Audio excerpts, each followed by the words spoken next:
اعوذ باللہ من الشیطان الرجیم بسم اللہ الرحمن الرحیم الحمد للہ رب العالمین والصلاة والسلام علی اشرف الانبیاء والمرسلین واہل بیتہ الطیبین الطاہرین المعصومین اما بعد۔ سورہ براءت آیت نمبر 32 سے آیت نمبر 32 سے 36۔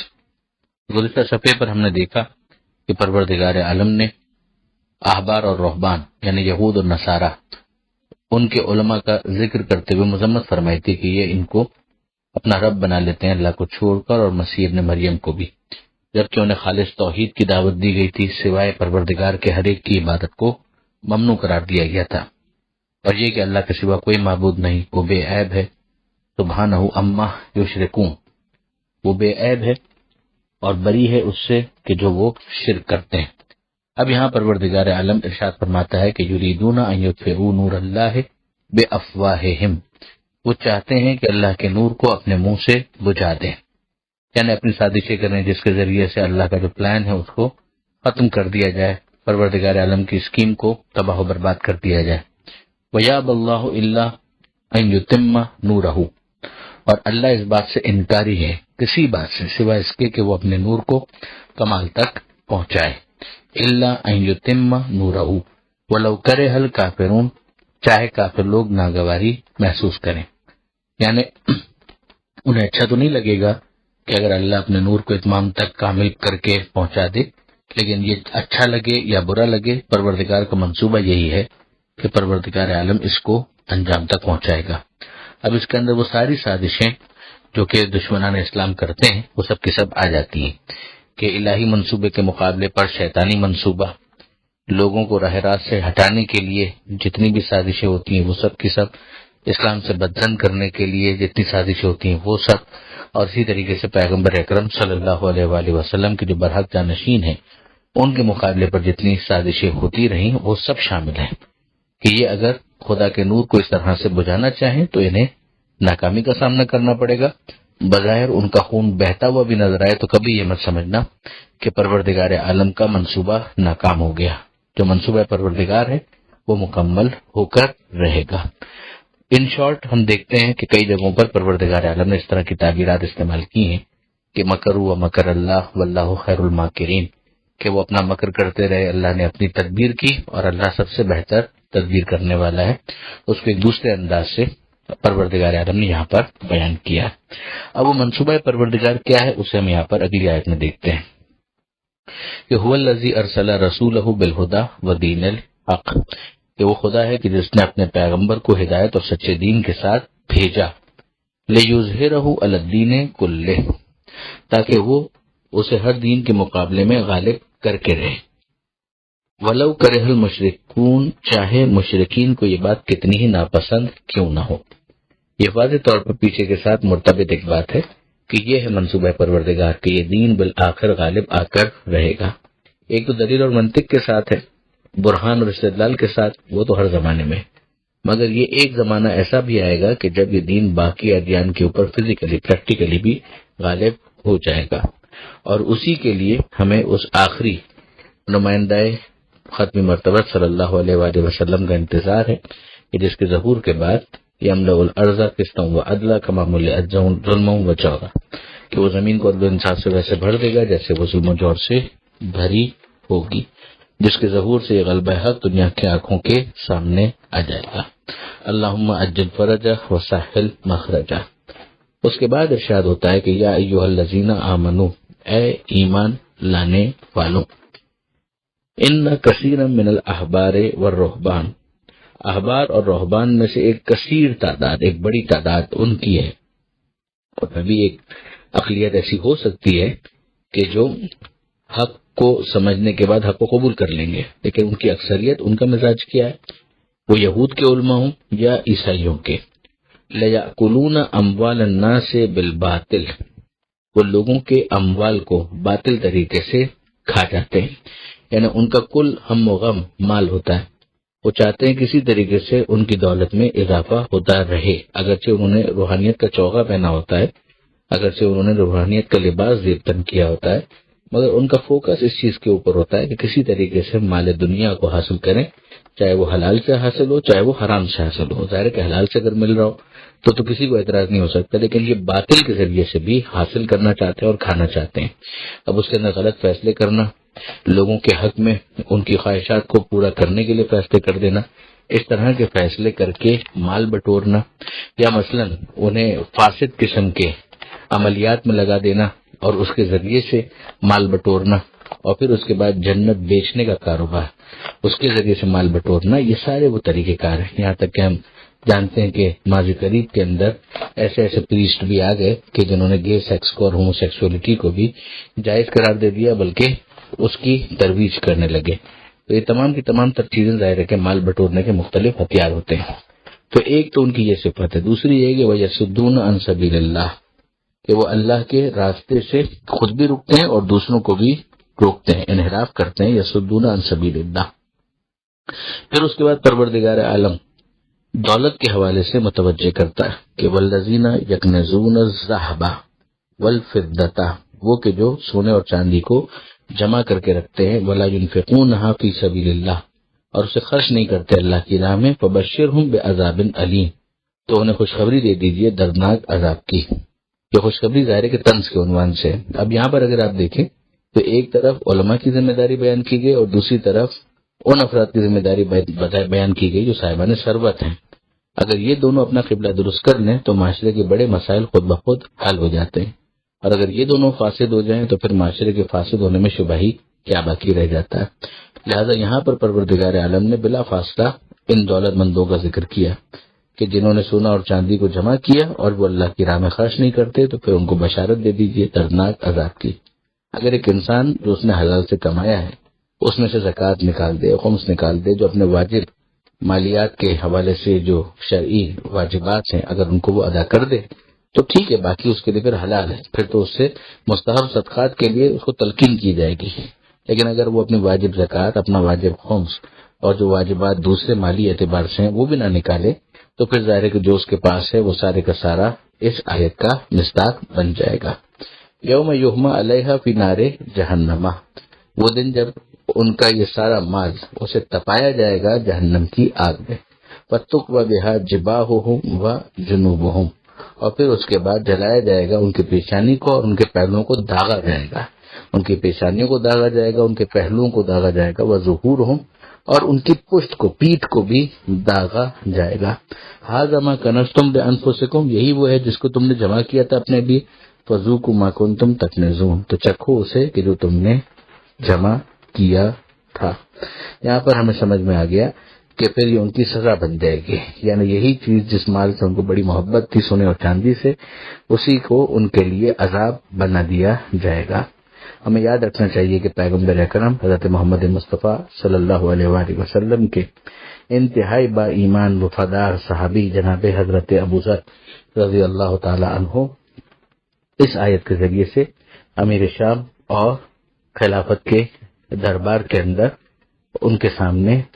باقاعدہ اس آیت کو پیش کرتے تھے، اور جو اس زمانے کے اندر ہو رہا تھا کرنے والوں کو چارج شیٹ کیا کرتے تھے اور ان کے اوپر بہت سخت تنقید کیا کرتے تھے، جس کی سزا ان کو یہ بھگتنا پڑی کہ انہیں بالآخر مدینہ منورہ سے جلا وطن کیا گیا اور ربضہ میں انہوں نے غریب الوطنی کی حالت میں اپنی جان قربان کر دی۔ اس کے بعد کی جو آیت ہے اس میں پروردگار عالم نے محترم مہینوں کے بارے میں اور کل مہینے کتنے ان کے بارے میں بیان فرمایا۔ ارشاد ہوتا ہے کہ ان عدت الشہور عند اللہ 12 شہرا، بلا شبہ مہینوں کی تعداد اللہ کے نزدیک 12 مہینوں کی ہے، فی کتاب اللہ، یہ اللہ کے نوشتے میں، اللہ کے نوشتے میں یعنی یہ پہلے سے دستور یہی چلا آ رہا ہے کہ اللہ نے سال کو 12 مہینوں میں تقسیم کیا ہے۔ یوم خلق السماوات والارض، اس دن کی جب اللہ نے آسمانوں اور زمین کو پیدا کیا، منہا اربعۃ حرم، جن میں سے 4 محترم مہینے ہیں، یعنی یہ 12 مہینے مگر ان 12 مہینوں کے اندر 4 ایک خاص اعتبار سے حرمت رکھتے ہیں۔ وہ 4 مہینے کون سے ہیں؟ ظاہر ہے کہ یہاں پر وہ نام نہیں آئے مگر ذوالقعدہ، ذوالحجہ، محرم اور رجب، ان میں 3 مہینے تو ایک ساتھ آ جاتے ہیں، ذوالقعدہ، ذوالحجہ اور محرم، اور پھر اس کے بعد تھوڑے سا فاصلے سے رجب کا مہینہ، اور وہ عرب کے دستور میں کافروں کے درمیان بھی یہی طریقہ کار تھا کہ وہ اس کے اندر جنگ و جدال کو حرام سمجھتے تھے۔ ذالک الدین القیم، یہی صحیح دین ہے، یعنی اگر 12 مہینوں کے عدد کو ڈسٹرب کیا جائے یا ان میں سے 4 مہینوں کی حرمت کو نہ مانا جائے تو یہ دین اور صحیح دین کی جو تعلیم ہے اس کے خلاف ہے۔ فلا تظلموا فیہن انفسکم، تو اپنے نفوس پر ستم نہ ڈھاؤ۔ وقاتلوا المشرکین کافۃ کما یقاتلونکم کافۃ، اور مشرکوں سے سبوں سے مل کر لڑو جس طرح سے وہ تم سے مل کر لڑتے ہیں، یعنی جب وہ تم سے مل کر اور آپس کے اختلافات کو بھلا کر تمہارے خلاف سپارہ ہو جاتے ہیں تو تمہیں بھی آپس کے اختلافات کو نظر انداز کر کے ان کے مقابلے پر جب اس کا موقع ہو آف کورس تو اس وقت سپارہ ہو جانا چاہیے۔ کافتن کا ایک اور مطلب یہ بھی بیان کیا گیا کہ یہ جو پیچھے کہا گیا تھا کہ ان 4 مہینوں میں جنگ نہیں ہو سکتی، لیکن اگر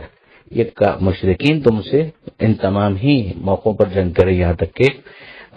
ان محترم مہینوں میں جنگ کریں تو تم بھی پھر ان سے تمام ہی مہینوں کے اندر جنگ کرو، اور اس کا سارا بار پھر ان مشرکین کے اوپر آئے گا کہ جو اس حرمت کو پامال کر رہے ہیں۔ وَاعْلَمُوا، اور جان لو، ان اللہ مع المتقین، کہ اللہ متقین کے ساتھ ہے۔ آیت نمبر 36 پر یہ صفحہ مکمل ہوا۔ دعا ہے پروردگار عالم سے کہ قرآن مجید پڑھنے، سمجھنے اور عمل کرنے کی توفیق عطا فرما، اور وارث قرآن امام زمانہ کے ظہور میں تاجیل فرما۔ بسم اللہ الرحمن الرحیم۔ سورہ مبارکہ براءت، آیت نمبر 33 سے آیت نمبر 41، 37 سے 41۔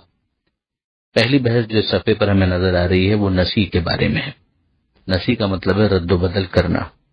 پیچھے ہم پڑھ چکے کہ 12 مہینے ہیں سال کے، جن میں سے 4 محترم ہیں،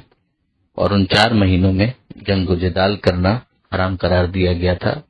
جس کو بظاہر مشرکین مکہ بھی آنر کرتے تھے، مگر پھر وہ اس کے اندر گڑبڑ یہ کرتے تھے کہ اگر ان کو لڑائی کرنی ہو تو اس لڑائی کو کنٹینیو کرنے کے لیے پھر وہ مہینوں کو آگے پیچھے کر دیا کرتے تھے۔ مثلا محرم کا مہینہ ہے تو محرم کے مہینے کے بارے میں یہ کہہ دیں گے کہ اس مرتبہ محرم کا مہینہ بعد میں آئے گا، سفر کا مہینہ پہلے آ جائے گا۔ اب ظاہر ہے کہ یہ ہیلا بازی اور یہ اس طرح سے جو ان کا ایٹیچیوڈ تھا وہ دین کے ساتھ کھلواڑ اور مذاق تھا۔ پروردگار عالم نے اس کو نسی سے تعبیر کیا ہے، یعنی رد و بدل کرنا۔ ارشاد ہوا انما النسیء زیادۃ فی الکفر، مہینوں میں رد و بدل کرنا کفر میں ایک بڑی زیادتی ہی ہے۔ یضل بہ الذین کفروا، جس سے گمراہ ہوتے ہیں وہ جنہوں نے کفر اختیار کیا۔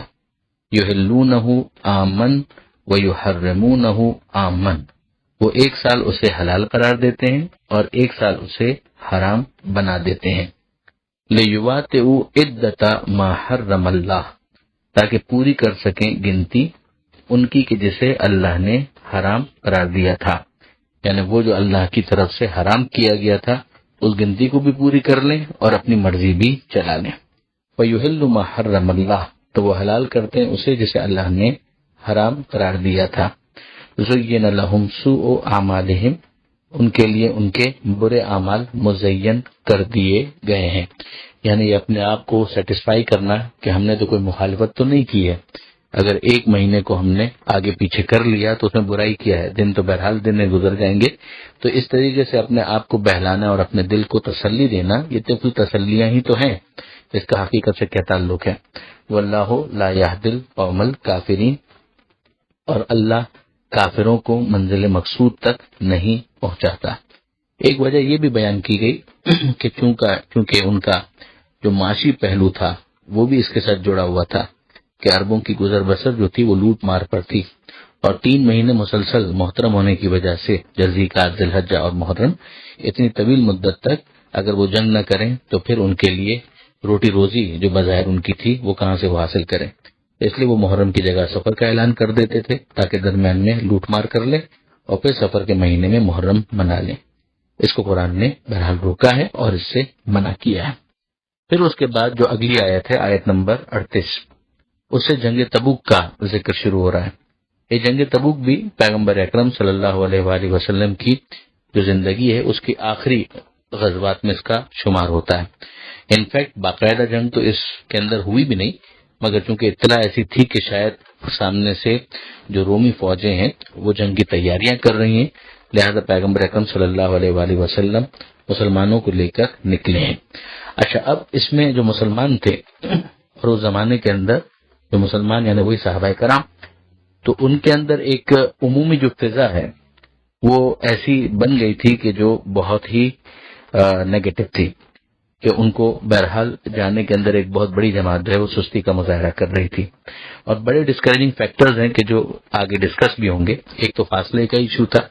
کہ یہ ایک طویل فاصلہ تھا جو طے کر کے وہاں تک پہنچنا تھا کہ جہاں پر امکان تھا کہ جنگ ہوگی۔ دوسرے موسم کی سختی کہ موسم فیوریبل نہیں تھا، گرمی کا موسم تھا، اور اس گرمی کے موسم میں اتنا طویل ڈسٹینس ٹریول کرنا، سفر کرنا، یہ بھی بہت بھاری پڑ رہا تھا۔ تیسری بات یہ تھی کہ یہ ہارویسٹنگ سیزن تھا، یعنی کاشت کا موقع تھا کہ فصل پک چکی تھی اور فصل کو ہارویسٹ کر کے تھریش آؤٹ کرنے کے مراحل سے گزارنا تھا، تو گویا ان کے لیے بھی یہ چیز روٹی روزی کا مسئلہ تھا۔ تو اب اس کے مقابلے میں اگر آپ دیکھیں تو ظاہر ہے کہ جنگ تبوک کا موقع آ گیا، اور میدان میں جانے کے لیے ان تمام تر چیزوں کو پیچھے چھوڑ کر جانا، تو پروردگار عالم نے یہاں پر ان کی مذمت کی ہے کہ جو اس کے اندر سستی کا مظاہرہ کر رہے ہیں، اور 7 تعبیرات ایسی ہمیں نظر آتی ہیں کہ جن کے ذریعے سے پروردگار نے ابھارا ہے، شوق دلایا ہے میدان جنگ میں جانے کا۔ یا ایھا الذین آمنو، اے ایمان لانے والوں، ما لکم، تمہیں کیا ہو گیا ہے، اذا قیل لکم، جب تم سے یہ کہا جاتا ہے، انفروا فی سبیل اللہ، اللہ کی راہ میں باہر نکلو، استعقلتم الی الارض، تم بوجھل ہو کر زمین گیر ہو جاتے ہو، یعنی زمین سے چپک جاتے ہو کہ ہمیں تو نہیں نکلنا، ہم تو سفر نہیں کریں گے۔ رضیتم بالحیات الدنیا من الآخرہ، کیا تم دنیاوی زندگی پر راضی تو نہیں ہو آخرت کے بدلے میں، آخرت کے مقابلے میں؟ ایسا تو نہیں ہے کہ تم نے دنیا کی زندگی ہی کو سب کچھ سمجھ لیا اور اس پر راضی ہو گئے۔ فما متاع الحیات الدنیا فی الآخرۃ الا قلیل، تو دنیاوی زندگی کا سر و سامان آخرت کے مقابلے میں بہت کم ہے، بہت تھوڑا ہے۔ ابھی آپ دیکھیں گے کہ اس کے اندر کنونس کیا جا رہا ہے تاکہ وہ جو سستی کی کیفیت ہے وہ دور ہو جائے، اور آگے جا کے بات آئے گی کہ جو 3 افراد تھے انہوں نے اسی کے اوپر اصرار کیا اور وہ نہیں گئے، بہانے بناتے رہے، اور بہرحال پھر ایک تعداد ہے جو چلنے کے لیے تیار ہو گئی۔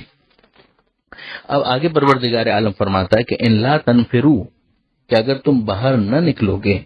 یعذبکم عذابا علیما، تو وہ تمہیں دردناک عذاب کے ساتھ سزا دے گا، وَيَسْتَبْدِلْ قَوْمًا غَيْرَكُمْ، اور تمہارے بدلے کسی دوسرے گروہ کو کھڑا کر دے گا، وَلَا تَضُرُّوهُ شَيْئًا، اور تم انہیں کچھ نقصان نہ پہنچاؤ گے، یعنی تم اگر نہیں جاؤ گے تو اپنا نقصان کرو گے، اور اگر تم گئے تو تم سعادت حاصل کرو گے، اور اگر تم نے اسی طریقے سے اپنی سستی پر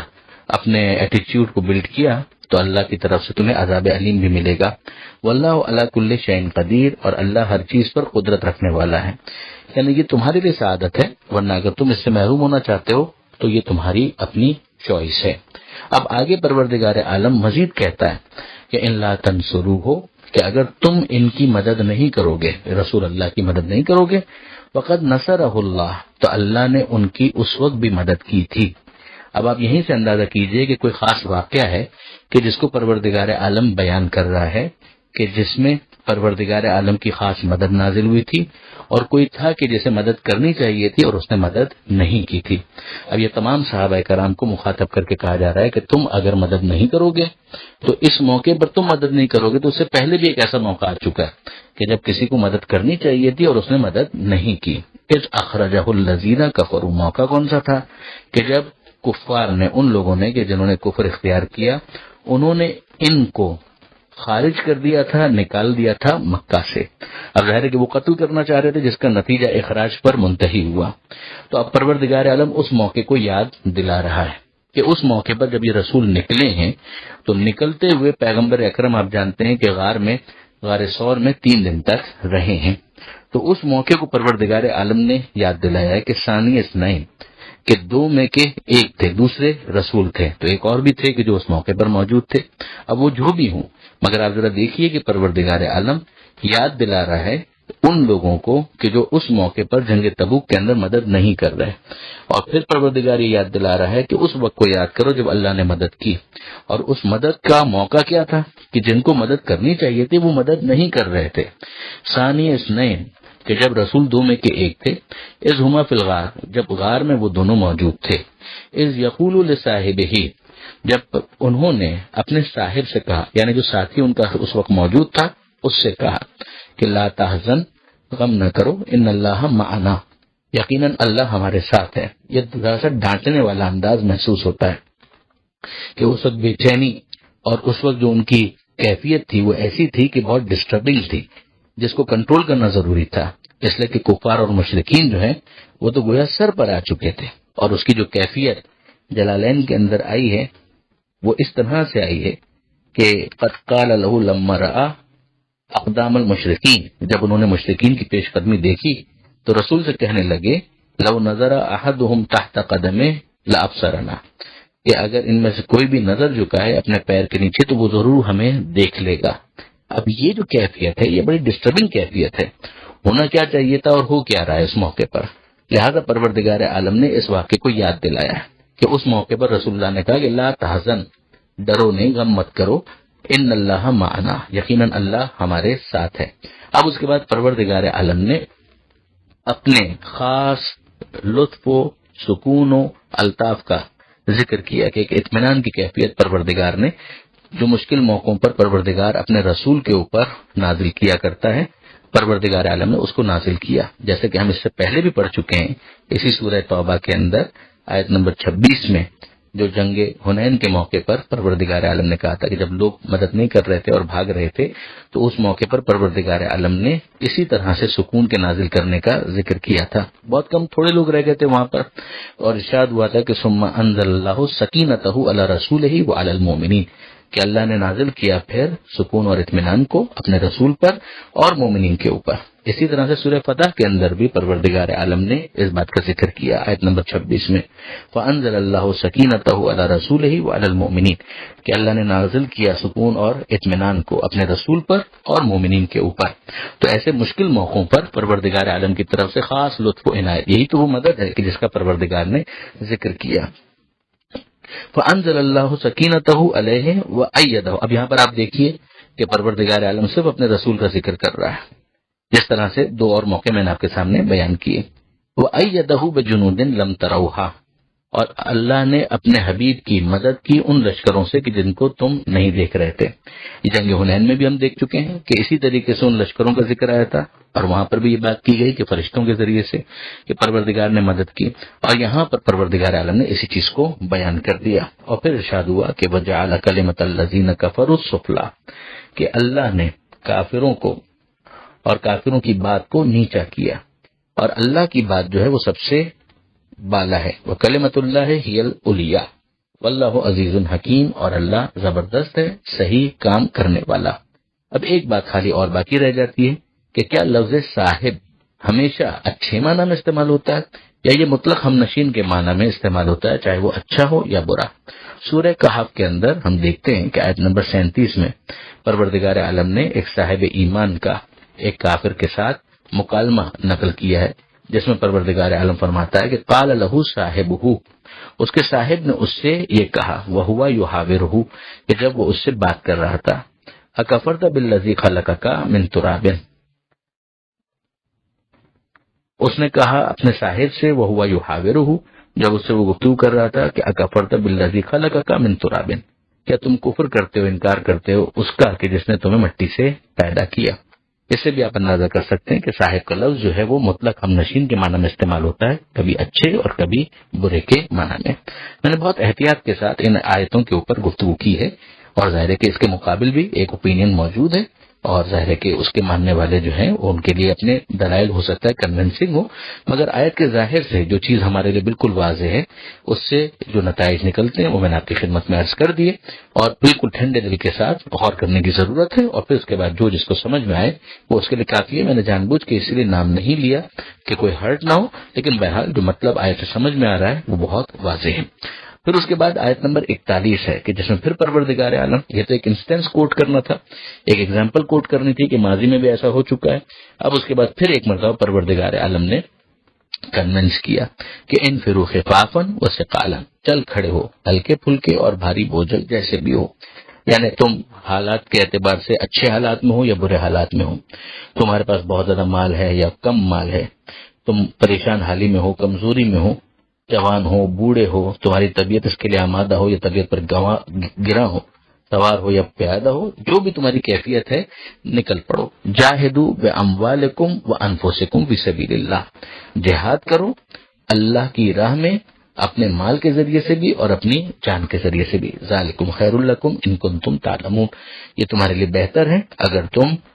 جانو، یعنی اگر تمہیں علم ہو جائے۔ یعنی پریشانیاں تو آئیں گی، میدان میں نکلو گے اور جہاد کرنا پڑے گا تو مال بھی خطرے میں ہے اور جان بھی خطرے میں ہے، مگر یہ سب کچھ فی سبیل اللہ ہے۔ اگر اللہ پر بھروسہ ہے تو یہ تمہارے لیے بہتر ہے اگر تم اس بات کو جانو۔ یہاں پر یہ صفحہ مکمل ہوتا ہے۔ پروردگار عالم سے دعا ہے قرآن پڑھنے، سمجھنے اور عمل کی توفیق عطا فرما، اور وارث قرآن امام زمانہ کے ظہور میں تعجیل فرما۔ بسم اللہ الرحمن الرحیم۔ سورہ براءت آیت نمبر 42 سے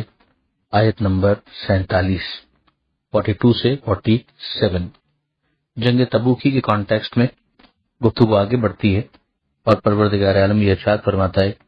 کہ لو کان عرضا قریبا، اگر قریبی کوئی منفعت ہوتی، یعنی کوئی ایسا نفع کہ جس کو حاصل کرنا بہت آسان ہوتا، قریباً اس کو حاصل کیا جا سکتا، وسفرا قاصدا، اور سفر معمولی ہوتا، ایک ایسا سفر کہ جس کے اندر سہولت ہوتی، کوئی لمبا سفر نہ ہوتا، لتبعوکا، تو یہ آپ کا اتباع کرتے۔ یعنی یہ انہی کی بات ہو رہی ہے کہ جو کمزوری دکھا رہے تھے اور ساتھ چلنے سے پس و پیش کر رہے تھے، انہی کو ڈسکس کیا جا رہا ہے۔ ولیکن بعدت علیہم الشقہ، مگر ان پر بڑی دور دراز مسافت پڑ گئی، یہ جو شام تک تقریباً جانا پڑ جائے گا تو یہ ٹھیک ٹھاک لمبا سفر ہے کہ جو ان کو بھاری لگ رہا ہے۔ بعدت علیہم الشقہ وسیحلفون باللہ، اور ان قریب یہ لوگ قسم کھائیں گے اللہ کی، لو استطعنا لخرجنا معکم، کہ اگر ہم روانہ ہو سکتے تو آپ کے ساتھ ضرور نکلتے، یعنی ہمارے لیے پاسبل نہیں ہے، ہمارے پاس استطاعت نہیں ہے، اور ہم اپنا عذر آپ کے سامنے بیان کر رہے ہیں۔ یہلکون انفسہم، وہ اپنے کو ہلاکت میں ڈالتے ہیں، واللہ یعلم انہم لکاذبون، اور اللہ جانتا ہے کہ وہ جھوٹے ہیں، یعنی ان کے جھوٹ خدا سے چھپے ہوئے نہیں ہیں۔ مگر اب ظاہر ہے کہ پیغمبر اکرم صلی اللہ علیہ وآلہ وسلم، پیغمبر کا سورس کیا ہے؟ پیغمبر کو کیسے پتا چلے کہ ان میں سے کون سچے ہیں کون جھوٹے ہیں؟ پیغمبر اکرم کو یا تو وحی کے ذریعے سے خدا بتائے، یا مثلا پروردگار عالم نے جو لوح محفوظ ہے اس کا مطالعہ پیغمبر اکرم کر لیں، اور ایک یہ کہ اسباب ظاہری سے، لوگوں کے رویے سے کسی چیز کا پتہ چلے۔ تو پیغمبر اکرم صلی اللہ علیہ وآلہ وسلم جو بہت سارے معاملات اسباب ظاہری کے ماتحت ہی کرتے تھے تاکہ رول ماڈل لوگوں کے لیے بن سکے، تو پیغمبر اکرم صلی اللہ علیہ وآلہ وسلم سے بعض ان منافقین میں سے کچھ نے آ کر عذر کیا اور پیغمبر اکرم سے سوال کیا کہ آپ ہمیں اجازت دے دیجیے۔ آج قرآن مجید کے اندر پروردگار عالم نے سورہ نور میں اس بات کو بیان بھی کیا ہے، وَإِذَا اسْتَأْذَنُوكَ لِبَعْضِ شَأْنِهِمْ، اگر وہ اپنی کسی مجبوری سے جنگ میں نہ جانے کی اجازت مانگے، فَأَذَن لِمَنْ شِئْتَ مِنْهُمْ، تو جسے آپ چاہیں اجازت دے دیجیے۔ یہ سورہ نور کے اندر بہت وضاحت موجود ہے۔ تو پیغمبر اکرم کو یہ حق تو پروردگار عالم نے دیا ہوا تھا، لہذا پروردگار عالم کے اذن کے بعد پیغمبر اکرم کسی کا اگر عذر قبول کر لیں تو پیغمبر اکرم پر کوئی الزام نہیں ہے۔ مگر اب ایک محبت بھرا انداز جو ہو سکتا ہے وہ یہاں پر ہمیں نظر آتا ہے، کہ جس کو ہم دوسری آیتوں کے اندر بھی دیکھتے ہیں، کہ جیسے پروردگار عالم نے سورہ طٰہٰ کے آغاز میں کہا کہ طٰہٰ ما انزلنا علیک القرآن لتشقیٰ، کہ ہم نے یہ قرآن آپ کے اوپر اے طیب اور طاہر اس لیے تو نازل نہیں کیا کہ آپ اتنی مشقت پہ پڑ جائیں۔ یا اسی طریقے سے ایک اور مقام پر ہم دیکھتے ہیں غالباً سورہ کہف میں کہ لعلک باخع نفسک علی آثارہم ان لم یؤمنوا بہذا الحدیث اسفا، کہ کیا آپ اپنی جان دے دیں گے ان کے پیچھے اگر یہ لوگ ایمان نہیں لائیں گے اس کلام کے اوپر، غم سے کیا آپ جان دے دیں گے؟ اب یہ جو انداز ہوتا ہے یہ محبت بھرا انداز ہوتا ہے۔ اگر اس کو سطحی طور پر دیکھا جائے اور یہ کہا جائے کہ گویا پیغمبر اکرم کو ڈانٹ دیا گیا، یہ ڈانٹا نہیں گیا ہے، کہ پیغمبر اکرم کی جو ایکسٹرا ایفرٹس ہیں آؤٹ آف دا وے جا کر پروردگار عالم اس کے بارے میں اس طریقے سے گفتگو کر رہا ہے کہ حبیب اتنا بھی ہم نے آپ سے نہیں مانگا۔ تو پیغمبر اکرم کا جو درد ہے دل میں قوم کے لیے، امت کے لیے، وہ تو ہر ایک کے لیے چاہتے ہیں کہ کسی نہ کسی طریقے سے اس کو جنت کا مستحق بنا دیں، مگر اب ظاہر ہے کہ کوئی منافق اگر اپنی منافقت پر باقی رہے اور کوئی کافر اپنے کفر پر باقی رہے اور کوئی مشرک اپنے شرک پر باقی رہے تو پیغمبر اکرم پر کوئی الزام نہیں آ سکتا، مگر پروردگار عالم نے اس موقع پر کہ حبیب آپ تھوڑا سا ویٹ کر لیتے تو یہ ہوتا کہ یہ ایکسپوز ہو جاتے اس موقع پر، یعنی گویا یوں کہا جا رہا ہے کہ ٹھیک ہے ہم نے آپ کو اجازت دی تھی مگر اس موقع پر تو یہ بس ایکسپوز ظاہری طور پر بھی ہونے والے تھے۔ اف اللہ عنکا، اللہ آپ کو معاف کرے، کیوں آپ نے انہیں اجازت دی، لما اذنت لہم حتی یتبین لکا، یہاں تک کہ کھل نہ جائیں آپ پر وہ جو سچے ہیں اور وہ معلوم ہو جائیں کہ جو جھوٹے ہیں، حتی یتبین لک الذین صدقوا وتعلم الکاذبین۔ یہ بات یہاں پر آ گئی، اسی کانٹیکس میں اس کو دیکھنا چاہیے، سورہ نور والی آیت اور وہ جو دوسری جگہوں پر محبت بھرے انداز میں جو ہے ایسا انداز کہ جس کو اگر صرف سطحی نظر سے دیکھا جائے تو لگتا ہے کہ گویا پروردگار عالم نے کوئی ناراضی یا برہمی کا اظہار کیا، حالانکہ ایسا کچھ بھی نہیں ہے۔ ان تمام آیتوں کو ملا کر دیکھا جائے تو بات سمجھ میں آ جاتی ہے۔ پھر اس کے بعد ارشاد ہوتا ہے کہ لا یستأذنک، کہ نہیں آپ سے چھٹی مانگتے، اذن اجازت نہیں مانگتے کہ جنگ میں ہم نہیں جانا چاہتے، الذین یؤمنون باللہ والیوم الآخر، وہ لوگ جو ایمان لائے اللہ پر اور آخرت کے دن پر، وہ اس کام سے رخصت نہیں مانگتے۔ وہ کون سا کام ہے؟ ان یجاہدوا باموالہم وانفسہم، کہ وہ جہاد کریں اپنے مال سے اور اپنی جان سے، واللہ علیم بالمتقین، اور اللہ پرہیزگاروں کو خوب جانتا ہے، یعنی یہ پرہیزگار ہیں، اللہ پر ایمان ہے، آخرت پر ایمان ہے، تو اس کا نتیجہ یہ ہے کہ یہ اپنے مال اور اپنی جان سے جہاد کرنے کو پسند کرتے ہیں اور کبھی بھی رخصت نہیں مانگیں گے، چھٹی نہیں مانگیں گے۔ تو کون چھٹی مانگے گا؟ انما یستأذنک، بس وہی آپ سے چھٹی کے طالب ہیں، الذین لا یؤمنون باللہ والیوم الآخر، کہ نہ اللہ پر ایمان رکھتے ہیں نہ آخرت کے دن پر ایمان رکھتے ہیں، وارتابت قلوبہم، اور ان کے دلوں میں شک ہے، وہم فی ریبہم یترددون، اور وہ اپنا شک ہی میں ڈان وڈول رہتے ہیں، یعنی ان کا کوئی یقین نہیں ہے، دل میں یقین ہے، شک کی حالت میں رہتے ہیں اور اسی طریقے سے آگے بڑھتے ہیں۔ اب آپ دیکھیے کہ اگلی آیت میں پروردگار عالم یہ ارشاد فرماتا ہے کہ ولو اراد الخروج، اگر وہ باہر نکلنے کی نیت رکھتے، لأعدوا له عدۃ، تو اس کے لیے پہلے سے تیاری کرتے، یعنی ایک شخص اگر کسی مقصد کو حاصل کرنا چاہتا ہے تو اس کی پریپریشن بتاتی ہے کہ واقعاً یہ اس مقصد کے حصول میں کتنا سنجیدہ ہے۔ یعنی پیچھے ہم پڑھ چکے کہ انہوں نے کہا کہ اگر ہمارے پاس استطاعت ہوتی تو ہم ضرور نکلتے، یہ عنقریب قسم کھا کر کہیں گے، مگر کیا ان کی بات کا اعتبار ان کا انداز بتا رہا ہے کہ نہ یہ وسائل فراہم کرنے کی کوئی کوشش کر رہے ہیں، نہ کسی قسم کی زحمت برداشت کر رہے ہیں، تو اگر ان کا واقعاً ارادہ ہوتا تو یہ اس کے لیے تیاری کرتے۔ پھر اس کے بعد ارشاد ہوا ولیکن کرہ اللہ انبعاثہم، کہ اللہ نے اس بات کو ناپسند کیا، اللہ کو ان کا چل کھڑا ہونا ناپسند تھا، یعنی جس طریقے سے یہ چلنے کی باتیں کر رہے ہیں، ایک تو یہ ہے کہ یہ مومن ہوتے، آخرت پر ایمان ہوتا، متقی ہوتے تو جہاد اللہ کی راہ میں کرنے کے لیے یہ تڑپ رہے ہوتے مال سے، اپنی جان سے،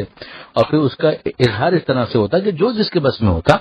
وہ اس طریقے سے تیاری کر رہا ہوتا۔ جب ایسا کچھ بھی نہیں ہے تو اب ایسے لوگوں کو ساتھ لے جانے کا کوئی فائدہ نہیں ہے، اگر یہ جاتے تو بھی نقصان پہنچاتے، جو بات آگے آ بھی رہی ہے۔ تو اب پروردگار عالم نے کیا کیا؟ ان کی ان حرکتوں کی بات کہ ایک توفیق کا سلب کرنا، ولیکن کرہ اللہ انبعاثہم، کہ اللہ کو ان کا چل کھڑا ہونا ناپسند تھا، فثبتہم، تو ان کی ہمت اللہ نے پست کر دی، وقیل اقعدوا مع القاعدین، اور یہ کہہ دیا گیا کہ بیٹھو بیٹھنے والوں کے ساتھ۔ یہ بالکل کن فیکون والا معاملہ بن جاتا ہے،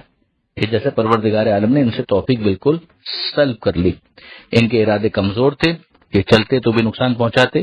لہذا پروردگار عالم نے ان سے توفیق ہی کو سلب کر لیا۔ اور یہ جو بیٹھنے والوں کے ساتھ بیٹھ جاؤ، یہ بیٹھنے والے کون ہو سکتے ہیں؟ بزرگ ہیں، بوڑھے ہیں، خواتین ہیں، بچے ہیں، ان افراد کی بات ہو رہی ہے کہ ان کے پاس جو عذر ہے وہ جینون ہے، مگر ان کے پاس کوئی جینون عذر نہیں ہے، مگر اب ان سے توفیق سلب کی جاتی ہے ان کی حرکتوں کی وجہ سے۔ اب اس کے بعد پروردگار خود فرماتا ہے کہ لو خرجوا فیکم، اگر وہ تم میں شامل ہو کر نکلتے، ما زادوکم الا خبالہ، تو وہ خرابیوں ہی میں اضافہ کرتے، ولا اوضعوا خلالکم، اور تمہارے درمیان گھوڑے دوڑاتے، یعنی تمہارے درمیان فتنہ فساد کرتے، چغل خوریاں کرتے، منتشر کرنے کی کوشش کرتے، فساد مچانے کی کوشش کرتے، یبغونکم الفتنہ، اس کوشش میں کہ تمہیں فتنہ و فساد برپا ہو جائے، وفیکم سماعون لہم، اور تم میں بھی ان کے بڑے سننے والے موجود ہیں۔ اب ظاہر ہے کہ یہی وہ آیتیں کہ جن سے پتہ چلتا ہے کہ ہر وہ شخص جو پیغمبر اکرم صلی اللہ علیہ وآلہ وسلم کے پاس اظہار ایمان کر بھی لے تو وہ کوئی بہت مضبوطی کے ساتھ ایمان لے آئے، یہ کوئی ضروری نہیں ہے۔ یہاں پر ہم دیکھ رہے ہیں کہ پروردگار عالم یہ فرماتا ہے کہ وہ جو نکل بھی رہے ہیں ساتھ میں، ان میں بھی ایسے افراد ہیں کہ جو ایسے افراد جو کہ منافقین ہیں ان کے بڑے سننے والے ہیں۔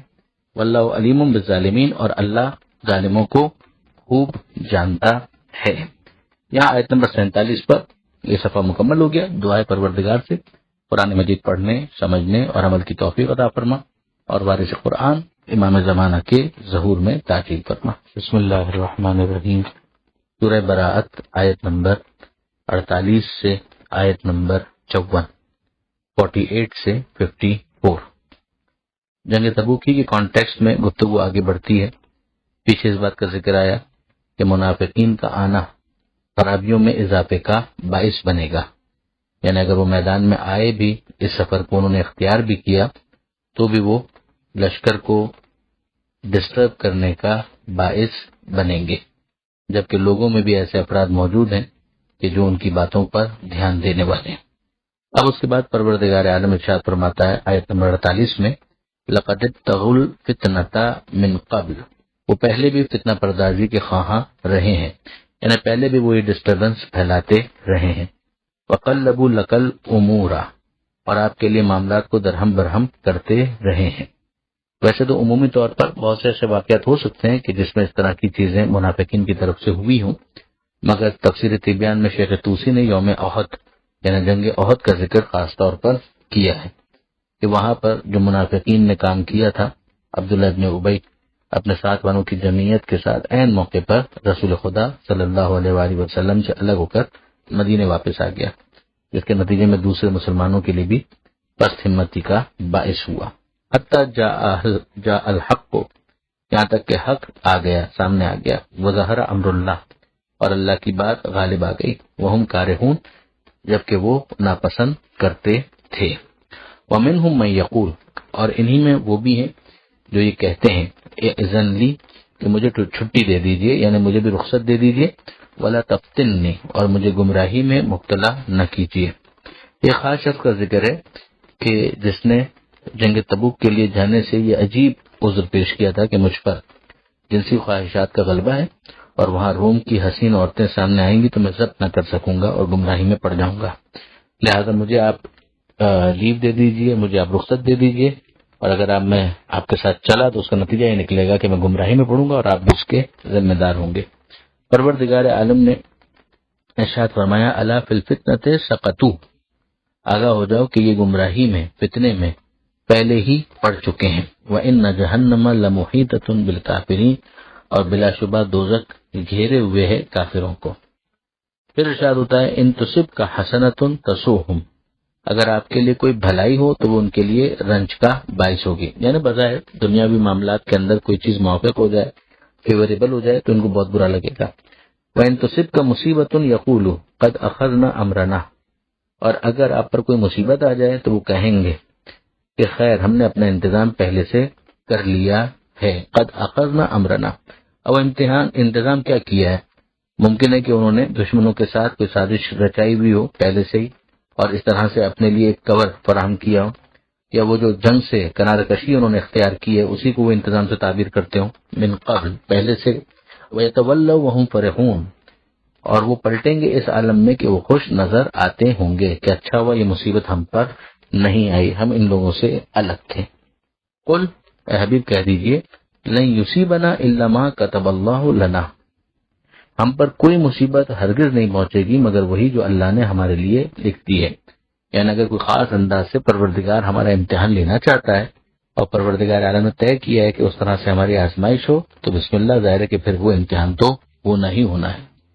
ہوا مولانا، وہی ہمارا مولا ہے، ہمارا سرپرست ہے۔ وعلی اللہ فلیتوکل المؤمنون، اور اللہ ہی پر مومنین توکل کرتے ہیں، اللہ ہی پر مومنین کو توکل کرنا چاہیے۔ قل، اے حبیب ان سے کہیے، هل تربصون بنا الا احدى الحسنيين، تم ہمارے لیے دو بھلائیوں میں سے ایک کے سوا اور کاہے کا انتظار کر سکتے ہو؟ یعنی اب آپ غور فرمائیے کہ جو پیچھے کہا گیا تھا کہ مصیبت آ جائے تو ان کو خوشی ہوتی ہے کہ ہم ان لوگوں میں شامل نہیں تھے، اور اگر کوئی رنج پہنچے تو ان کو بہت اچھا لگتا ہے۔ پروردگار عالم یہاں پر ایک عجیب بات کہہ رہا ہے، جو ایک فلسفہ ہے کہ ایک پوری فلسفی اس کے اندر، ایک حکمت اس کے اندر موجود ہے۔ کہ حبیب ان سے کہہ دیجئے، یعنی یہ جو برا چاہنے والے ہیں ان سے کہہ دیجئے کہ تم ہمارے لیے دو اچھائیوں میں سے ایک اچھائی کے سوا کسی اور چیز کا کیا انتظار کر سکتے ہو؟ یعنی دونوں صورتیں جو ہیں وہ ہمارے لیے تو ون ون سچویشن ہے۔ وَنَحْنُ نَتَرَبَّصُ بِكُمْ أَن يُصِيبَكُمُ اللَّهُ بِعَذَابٍ مِّنْ عِندِهِ أَوْ بِأَيْدِينَا، اور ہم تمہارے بارے میں انتظار کر رہے ہیں کہ اللہ تمہیں عذاب دے اپنے پاس سے، او بِأَيْدِينَا، یا ہمارے ہاتھوں سے۔ یعنی تم پر تو جو بھی آئے گا وہ عذاب ہی ہوگا۔ یعنی بظاہر تمہیں اگر لگ رہا ہے کہ چیزیں تمہارے فیور میں چلی گئی ہیں تو یہ تمہاری خام خیالی ہے، یہ تو تمہارے لیے ایک مہلت ہے جس کو تم ضائع کر رہے ہو، اور بالآخر دنیا کے اندر بھی تمہیں اس کی پرائس پے کرنی پڑے گی، اور آخرت میں تو بالکل پے کرنی پڑے گی، اور ایکسپوز ہو جاؤ گے اور ہمارے سامنے آ جاؤ گے تو ہمارے ہاتھوں سے جو تمہیں شکست ہوگی اور ہمارے ہاتھوں سے جو تمہیں موت کا سامنا کرنا پڑے گا وہ گویا پروردگار عالم کا عذاب ہوگا۔ اور ہم جس صورتحال سے گزر رہے ہیں اس میں کیا ہوگا؟ یا بظاہر ہم لوگ زندہ رہ کر کامیاب واپس آئیں گے، یا بظاہر ہم لوگ اس دنیا سے چلے جائیں گے، ہماری گردنیں کٹ جائیں گی۔ مگر ہمارے لیے تو دونوں صورتوں میں ون ون سچویشن ہے۔ ہم تو رضا پروردگار کو مد نظر رکھتے ہیں، پھر اس کے بعد چاہے ظاہری طور پہ فتح ملے، چاہے ظاہری طور پہ شہادت ملے۔ پروردگار عالم نے جس چیز کو آگے بھی بیان کیا، اسی سورہ کے اندر یہ بات آئے گی کافی آگے جا کر، کہ ان اللہ اشتری من المؤمنین انفسهم واموالهم بان لهم الجنہ، کہ اللہ نے مومنین کے نفس کو خرید لیا، ان کی جان کو، ان کے مال کو خرید لیا جنت کے عوض۔ یقاتلون فی سبیل اللہ، پھر یہ اللہ کی راہ میں قتال کرتے ہیں، ویقتلون ویقتلون، وہ قتل کرتے بھی، قتل ہو بھی جاتے ہیں۔ دونوں صورتوں میں ان کے لیے تو ون ون سچویشن ہے۔ تو یہاں پر اسی بات کو بیان کیا جا رہا ہے کہ تم یہ سمجھ رہے ہو کہ کوئی چیز ایسی ہے جو ہمارے فیور میں ہے اور کوئی چیز ایسی ہے جو ہمارے نقصان میں۔ ہمارے نقصان میں کچھ بھی نہیں ہے، سب کچھ ہمارے فیور میں ہی ہے۔ احد الحسنیین، ہمارے لیے یہ ون ون سچویشن ہے۔ ہاں تمہارے لیے ہر صورت میں وہ ایک نیگیٹو سچویشن اس سے بنے گی کہ یا بالآخر تم اللہ کے براہ راست عذاب کا شکار ہو جاؤ گے، اور یا پھر ہمارے ہاتھوں سے تمہیں عذاب کا سامنا کرنا پڑے گا۔ وَتَرَبَّصُوا إِنَّ مَعَكُمْ مُتَرَبِّصُونَ، تو تم بھی انتظار کرو، ہم بھی تمہارے ساتھ انتظار میں شریک ہیں۔ قل، اے حبیب ان سے کہہ دیجئے، انفقوا طوعا او کرہا، کہ تم بخوشی یا بنا خوشی کتنی ہی خیرات کرو، طوعا یعنی خوشی کے ساتھ، کرہا یعنی ناپسندیدگی کے ساتھ، لن يتقبل منکم، تم سے ہرگز قبول نہیں کیا جائے گا، اس خیرات کو تم سے قبول ہی نہیں کیا جائے گا۔ انکم کنتم قوما فاسقین، تم لوگ ہو بد اعمال لوگ، تم فاسقین میں سے ہو، تم قوم فاسقین میں شامل ہو، بد اعمال بد کردار لوگ ہو۔ یعنی اب یہ بھی کہا گیا کہ یہ اسی شخص کی بات ہو رہی ہے کہ جس نے پہلے یہ کہا تھا کہ مجھے گمراہی میں مبتلا مت کرے، وہاں روم کی حسین عورتیں ہیں، میں اپنے نفس کو قابو میں نہیں رکھ پاؤں گا، تو اس نے یہ کہا کہ مجھ سے یہ خرچ قبول کر لیجئے، میں پیسہ دینے کے لیے تیار ہوں۔ تو گویا یہ کہا جا رہا ہے کہ تمہارا پیسہ تمہیں کو مبارک، ہم تم سے یہ قبول نہیں کرتے۔ بنیادی طور پر اگر ایمان نہ ہو اور دوسری شرائط پوری نہ ہو تو پھر کسی قسم کے عمل کو قبول کرنے کا کوئی امکان موجود نہیں ہے۔ آگے اسی کی وجہ بیان کی جا رہی ہے جس صفحے کی آخری آیت ہے، وما منعهم ان تقبل منهم نفقاتهم، اور کون چیز مانے ہیں یعنی کون رکاوٹ ہے، ان تقبل منهم نفقاتهم، کہ ان کی خیرات کو ان سے قبول کیا جائے، اس میں رکاوٹ کیا ہے؟ رکاوٹ یہ ہے الا انهم كفروا بالله وبرسوله، کہ انہوں نے کفر کیا، انکار کیا اللہ کا اور اللہ کے رسول کا۔ ولا یاتون الصلاۃ الا وهم کسالى، اور جب یہ نماز کے لیے آتے بھی ہیں تو بالکل الکساتے ہوئے سست والے انداز میں آتے ہیں، ان کا انداز بتا رہا ہوتا ہے کہ یہ نماز میں سنجیدہ بالکل بھی نہیں ہے۔ ولا ينفقون الا وهم كارهون، اور نہیں خرچ کرتے مگر یہ کہ بے دلی کے ساتھ، ناپسندیدہ انداز میں۔ اچھا، اب یہ تمام تر چیزیں بیان کرنے کی ضرورت کیا تھی؟ اگر صرف اتنا ہی کہہ دیا جاتا ہے کہ انہوں نے کفر کیا اللہ اور اللہ کے رسول سے تو کافی ہونا چاہیے تھا، مگر چونکہ یہ افراد وہ ہیں کہ جو بظاہر اسلام کی نقاب ڈالے ہوئے ہیں، تو ان کے کچھ اعمال ہیں کہ جن کے ذریعے سے پتہ چلتا ہے کہ یہ منافق ہیں، اور ان اعمال کے اندر ایک یہ چیز بھی ہے کہ ان کی نماز ایسی نماز ہوتی ہے کہ جو انتہائی سستی کے ساتھ ہوتی ہے، جس کے اندر کسی قسم کی سنجیدگی نہیں ہوتی ہے، اور جو یہ خرچ بھی کرتے ہیں خدا کی راہ میں تو انتہائی بے دلی کے ساتھ خرچ کرتے ہیں. وہ خیرات کو یہ سمجھتے ہیں کہ یہ ہمارا مال ہے جو بیکار جا رہا ہے. تو یہ کیفیت اگر ہے تو پھر اس کے بعد ایسے افراد سے کچھ بھی قبول کرنا نامناسب ہے اور درست نہیں ہوگا ان آیتوں کی روح سے. پروردگار عالم سے دعا ہے قرآن پڑھنے اور عمل کرنے کی توفیق عطا فرما، اور وارث قرآن امام زمانہ کے ظہور میں تعجیل فرما. بسم اللہ الرحمن الرحیم. سورہ براءت آیت نمبر 55 سے آیت نمبر 61، 55 سے 61. پہلی آیت جو صفحے پر ہے، پروردگار عالم اس غلط فہمی کو دور کر رہا ہے کہ جو ظاہری اعتبار سے بہت سے افراد کو حتیٰ کہ صاحبان ایمان کو بھی ہونے لگتی ہے، کہ اگر کسی کے پاس مال کی کثرت دیکھی، اولاد کی کثرت دیکھی، تو یہ سمجھا کہ یہ یقیناً پروردگار عالم کے نزدیک کوئی مرتبہ رکھتا ہے، تبھی تو پروردگار نے اس کو اتنا مال عطا کیا ہے، اتنا ہیومن ریسورس عطا کیا ہے. ارشاد ہوتا ہے فَلَا تُعْجِبْكَ أَمْوَالُهُمْ وَلَا أَوْلَادُهُمْ،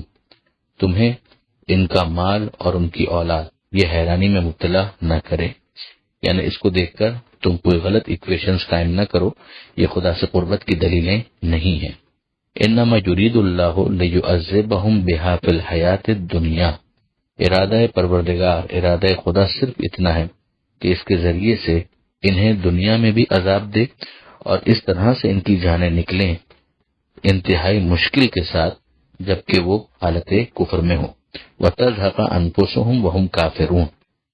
کفر کی حالت میں ان کی جانیں انتہائی صعوبت کے ساتھ انتہائی مشکل کی حالت میں نکلے، یعنی وہ جو سکرات موت کی جو کیفیت ہے وہ ان کے اوپر پوری طرح سے طاری ہو. یعنی یہ جو ان کا دنیاوی مال اور دولت وغیرہ ہے یہ عذاب ہی کی ایک شکل ہے، جس سے ان کے معاصی میں، ان کے گناہوں میں اور اضافہ ہوتا ہے، اور وہ دنیا سے جاتے وقت پورے عذاب آخرت کے مستحق ہو کر جاتے ہیں. وَيَعْرِفُونَ بِاللَّهِ، وہ اللہ کی قسمیں کھا کر کہتے ہیں انہم لمنکم، کہ یقیناً وہ تم میں سے ہیں، وما ہم منکم، اور وہ تم میں سے نہیں ہیں، ولکنہم قوم یفرقون، مگر یہ لوگ ایسے ہیں کہ جو ڈرتے رہتے ہیں، خوفزدہ ہوتے ہیں. منافقت ہے، دل میں تو ایمان ہے نہیں،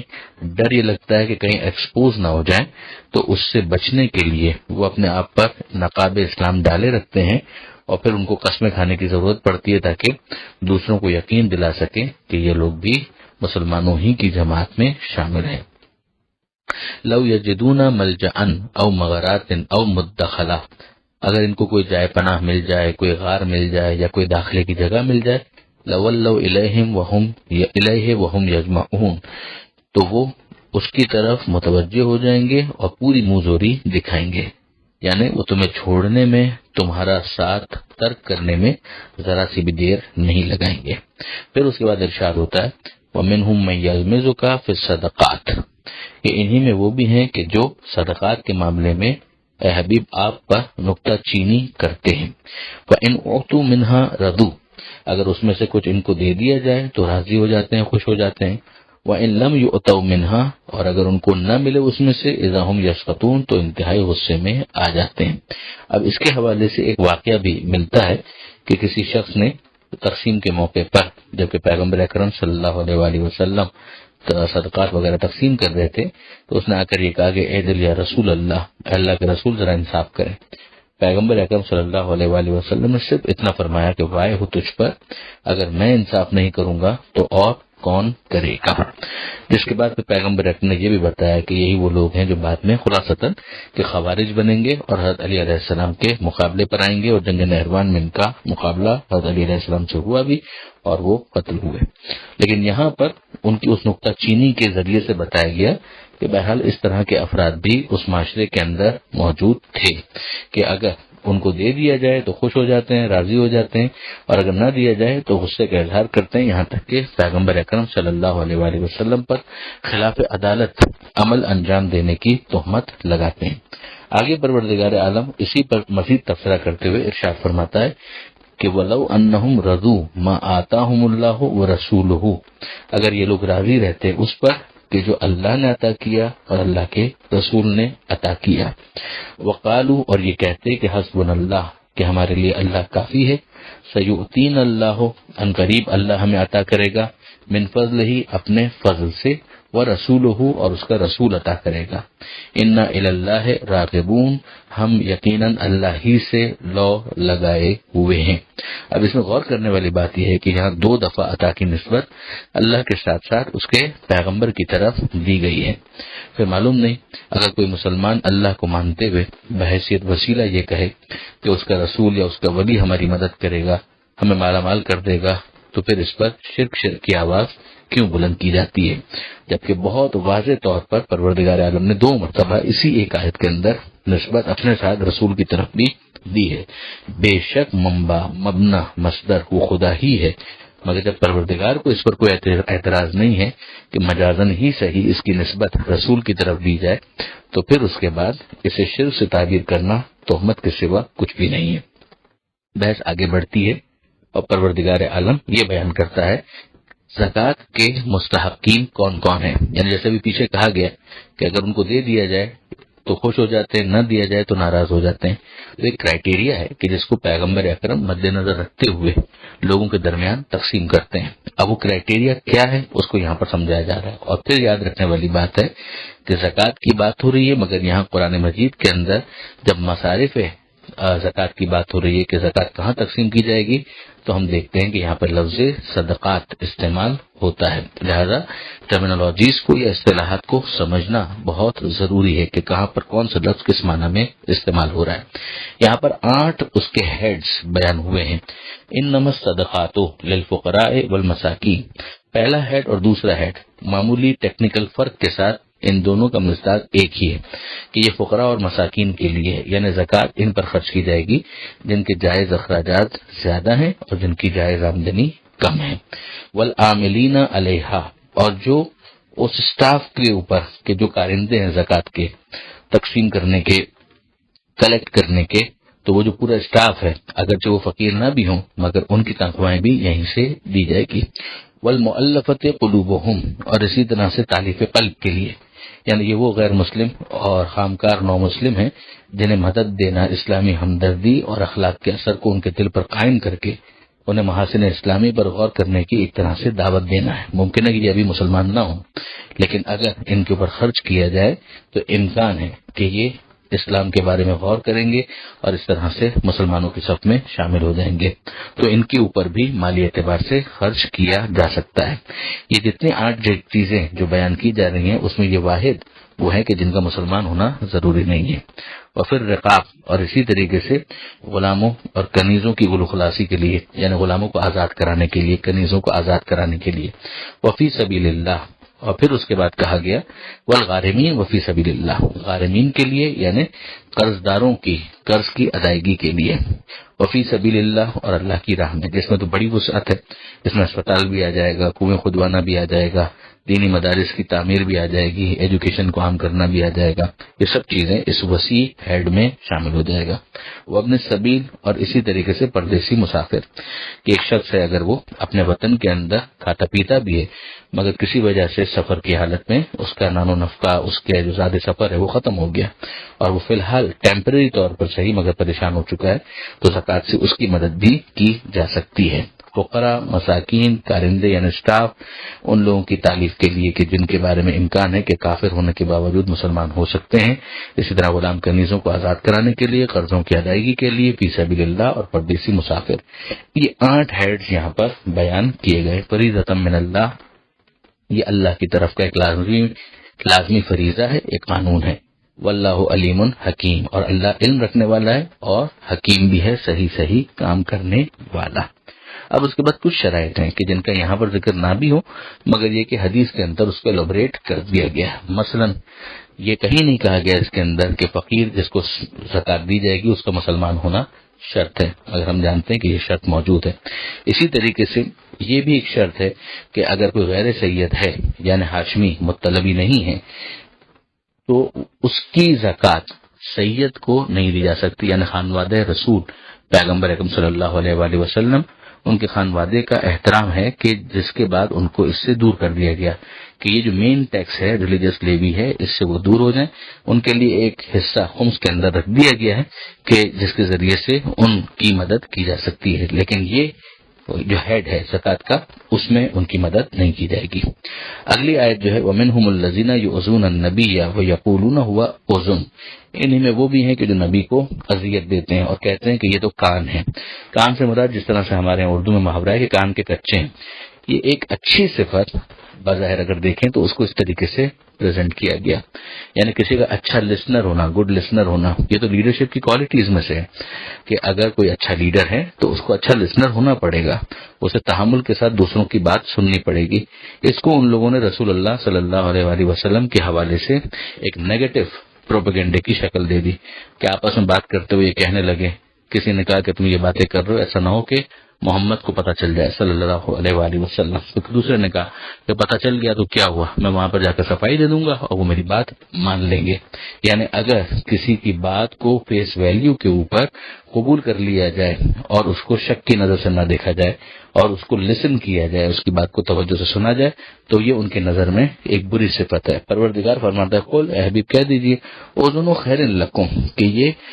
کان کا اس طرح سے ہونا، کان ہونا، اچھا سننے والا ہونا، یہ تمہارے لیے بہتر ہے۔ یؤمن باللہ و یؤمن للمؤمنین، وہ اللہ پر بھی ایمان رکھتا ہے اور مومنین کی بات کو بھی باور کر لیتا ہے۔ وہ رحمت للذین آمنوا منکم، اور تم میں سے وہ لوگ جو ایمان لائے ان کے لیے یہ سراپا رحمت ہے۔ والذین یؤذون رسول اللہ، اور وہ کہ جو اللہ کے رسول کو اذیت دیتے ہیں، لہم عذاب علیم، ان کے لیے دردناک عذاب ہے۔